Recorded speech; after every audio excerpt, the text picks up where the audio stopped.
Svetom Savi da ga zamolim da se moli za nas kod Gospoda, jer živimo u jedna vrlo teška vremena kada ne znamo pre svega ni da li će ova cela planeta opstati, ne znamo ni da li će narodi sa kojima živimo jednu novoverstvu uvesti, a to smo imali prilike da vidimo i prošle godine. Jedna velika opasnost se nadvila, ajde da kažemo, u našoj Evropi, ali i kod nas. Prošle godine smo na litijama uspeli da se izborimo, da se makar privremeno zaustavi ta pošast koja je bila pripremljena da se uvede u srpske škole i da se nove generacije mladih vaspitavaju u skroz jednom pogrešnom duhu, neke navodne rodne ravnopravnosti, neke navodne promocije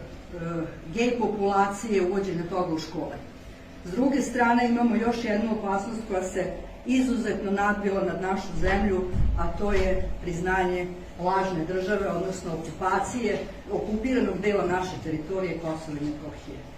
Ja se pre svega sada u ovom momentu molim za to da naša država ipak u zadnjem momentu i njeno rukovodstvo ne dozvoli sebi da uradi jednu sramotu i da ovaj narod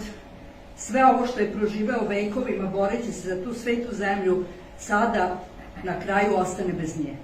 Ja se nadam da se to neće desiti, ali mi svakako kao Srpski pokret Dveri uz podršku Srpske pravoslavne crkve nadam se da ćemo izvršiti sa svim patriotskim snagama jedan veliki pritisak